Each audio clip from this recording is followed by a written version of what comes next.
بسم اللہ الرحمن الرحیم۔ السلام علیکم محترم ناظرین، آج جمعہ کے دن کسی بھی وقت انا اعطیناک الکوثر ایک خاص ترتیب کے ساتھ پڑھ لیں، انشاءاللہ کروڑوں مانگیں گے تو کروڑوں مل جائیں گی۔ محترم ناظرین، یہ وظیفہ جمعہ کے دن کا بہت ہی خاص اور بہت ہی مجرب وظیفہ ہے۔ بڑی توجہ سے وظیفے کو ایک دفعہ سمجھ لیجئے گا۔ یہ ایسا دولت کا بادشاہ وظیفہ ہے کہ غیبی دولت آپ کے آگے پیچھے گھومیں گی۔ جو بھائی بہن اکثر کہتے ہیں کہ ہم پریشانیوں میں ڈوبے ہوئے ہیں، تنگ دستی ہے، بے روزگاری ہے، تو چلتے پھرتے جمعہ کے دن یہ وظیفہ پڑھ لیں۔ یہ بڑا ہی طاقتور وظیفہ ہے، چھوٹا سا وظیفہ ہے۔ اس کے آپ لوگوں کو اگر فائدے معلوم ہو جائے تو کوئی ایسا دن نہ ہو کہ آپ یہ وظیفہ نہ پڑھیں۔ اس وظیفے کو پڑھنے والے کی خاص بات یہ ہے کہ اتنی اس کو دولت مل جاتی ہے کہ وہ ساری زندگی پھر یہ وظیفہ پڑھتا رہتا ہے۔ اس کے ساتھ آپ اگر کوئی دوسرے وظائف بھی پڑھ رہے ہیں تو بھی کوئی مسئلہ نہیں ہے، کوئی مسئلے والی بات نہیں ہے۔ آپ سکون سے اطمینان سے یہ وظیفہ پڑھ لیں۔ جمعہ کے دن آپ لوگ جہاں کہیں موجود ہوں،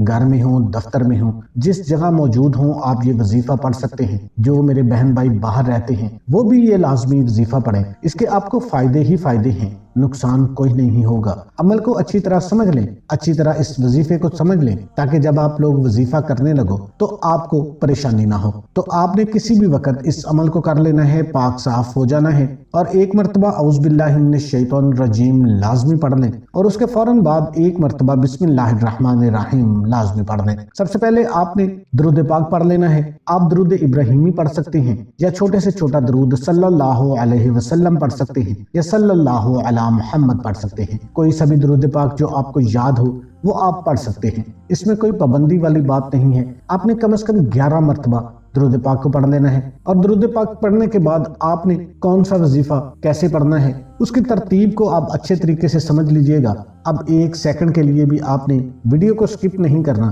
ورنہ آپ کو فائدہ نہیں ہوگا۔ اسی ترتیب کے ساتھ کرنا ہے، اور اتنی تعداد میں ہی آپ نے پڑھنا ہے جتنی تعداد میں آپ کو بتاؤں گا۔ وظیفے میں کوئی کمی بیشی نہیں کرنی، تعداد میں کوئی کمی بیشی نہیں کرنی، جس طرح بتا رہا ہوں آپ نے اسی ترتیب کے ساتھ پڑھنا ہے۔ درود پاک پڑھنے کے بعد جو بھی آپ کی حاجتیں ہوں، جس مقصد کے لیے آپ یہ وظیفہ پڑھ رہے ہیں، ذاتی مکان چاہیے، رقم چاہیے، جتنی دولت چاہیے، آپ کو اولاد چاہیے، اولاد نرینہ چاہیے، اچھے رشتوں کی تلاش ہے، کاروبار نہیں چل رہا، جو آپ کے معاملات ہیں، انشاءاللہ آپ لوگوں کی ہر خواہش، ہر دل کی تمنا اللہ پاک نے چاہا تو وظیفہ پڑھتے ہی فوراً پوری ہو جائے گی۔ بڑی سے بڑی آپ کو کوئی رقم چاہیے، بس نیت کرنا ہے۔ مثال کے طور پر 50 لاکھ چاہیے، ہم اس کے لیے یہ وظیفہ پڑھ رہے ہیں۔ ہمیں ذاتی مکان چاہیے، ہم اس کے لیے پڑھ رہے ہیں۔ ہمارا قرض ختم ہو جائے، اس کے لیے پڑھ رہے ہیں۔ جو آپ کے مسائل ہوں، حاجتیں ہوں، ایک حاجت ہو 100 حاجتیں ہوں، 100 مسائل ہوں، ان کی نیت آپ پہلے لازمی کر لیں۔ اگر نہ کر سکیں تو آپ بعد میں دعا بھی مانگ سکتے ہیں۔ درود پاک پڑھنے کے بعد اب آپ نے حاجتوں کی نیت کر لینی ہے، اور سب سے پہلے آپ نے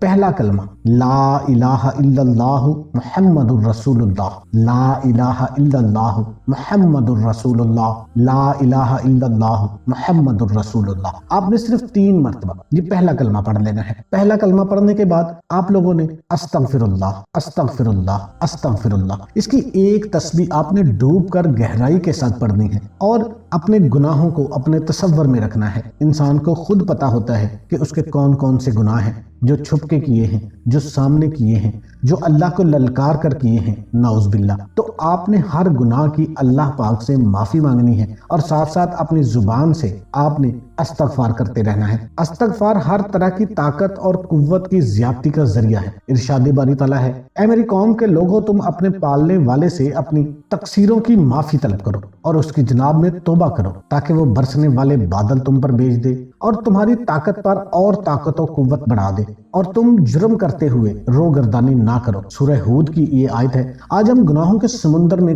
غرق ہیں، قدم قدم پر رب کریم کی نافرمانیاں کرتے ہیں۔ ہماری صبح، ہماری شام، ہماری رات گناہوں سے آلودہ ہے۔ نفس اور شیطان کے چنگل میں پھنس کر ہم اپنے رحیم اور کریم پروردگار کی بغاوت کے مرتکب ہو رہے ہیں۔ دنیا کی محبت نے ہمیں آخرت سے غافل کر رکھا ہے۔ تو اپنے کثرت کے ساتھ استغفر اللہ، استغفر اللہ، استغفر اللہ، اپنی ہر غلطی، اپنی ہر لغزش، اپنی ہر جو گناہ ہے اس پر نادم اور شرمشار ہونا ہے میرے رب کے سامنے۔ میرا رب آپ کو اتنا عطا کرنا شروع کر دے گا کہ آپ کبھی سوچ بھی نہیں سکتے۔